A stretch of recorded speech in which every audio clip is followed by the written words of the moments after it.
DSS Director Dennis Amakri and Security and Risk Management Professional Oyeka Chiadekoya for more on this latest development. Gentlemen, thank you for joining us on the program. The previous 4 presidents since 1999 have made similar changes to the leadership of the defense forces when they assumed office. I'd like us to begin with what the track record is of the impact that a change in leadership has had on security operation in Nigeria. I'm starting with you, Mr. Makri. Okay, thank you very much.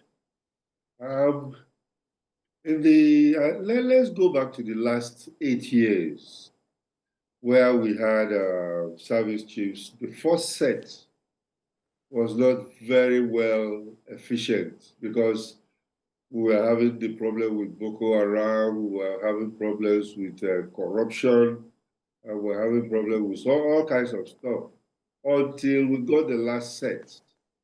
You know, the last set has been one of the best so far in recent times, where they have, they came in and of course the president has been able to give them whatever they wanted because all the equipment, all the benefits that they're supposed to have. So the Navy, Air Force, Army were all in high spirit.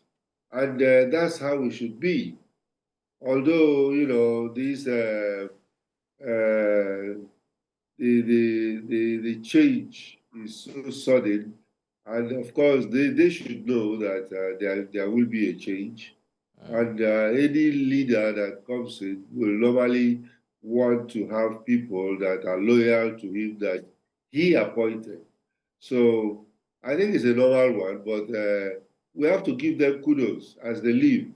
And then for the new ones, we hope that they will take off from what the others have done so far. Absolutely.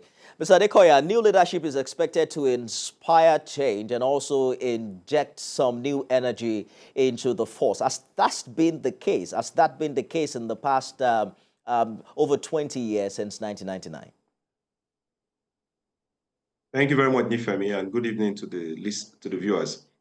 I think that we like to over-sensationalize sometimes the issues of security in Nigeria, maybe for good reasons, because it affects all of us. But if you ask that question, then it doesn't do good justice to the set of constraints that have not changed and that hopefully will begin to change in the near term. The constraints of inadequacy of equipment, of personnel, of the structural imbalance in how we approach issues of national security, of the way we play our politics, of the challenges in the Sahel region from Ethiopia to Eritrea. There are challenges that goes beyond the person you have sitting in office as a service chief. Of course, leadership points the direction, and leadership should shape the focus of any organization. So you can change service chiefs all you want, but what we've seen is that since 1999, the problems in Nigeria has grown increasingly worse. And yes, whilst General Lucky Rabo has tried to steady the ship, and I like to put it out there that I will recommend him for Minister of Defense. He's done a fantastic job, taking a very nuanced approach to the issues of leadership. That's somebody who has experience in the theater, very cerebral, comes highly recommended.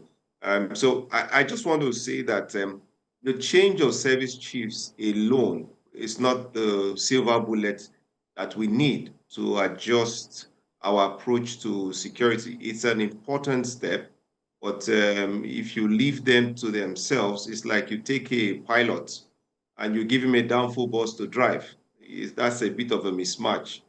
So you cannot test or weigh the true professionalism of the successive occupants of some of these offices if you just look them on the merit of their personality alone. Their constraints are beyond them.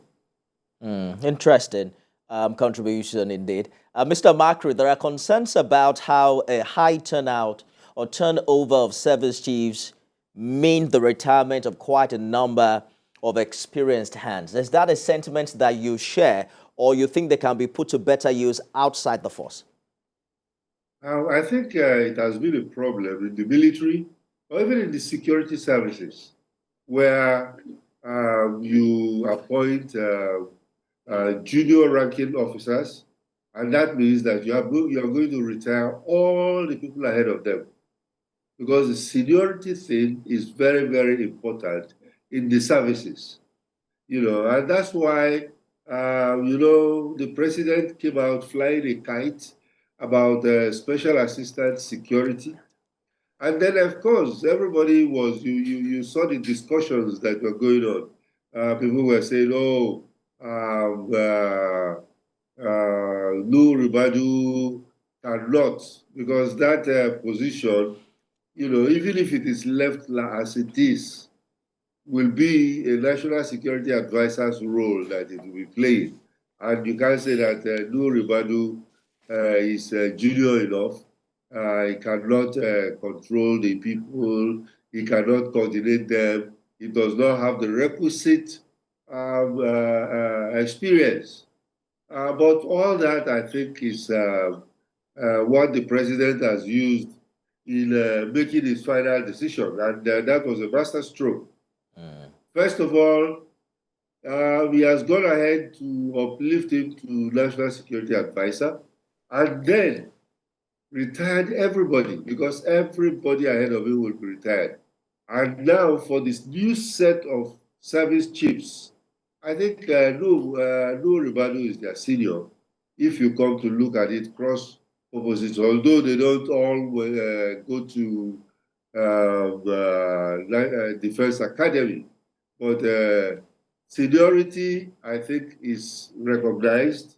And then, of course, if you pick up the job, if you agree to do it, it doesn't matter.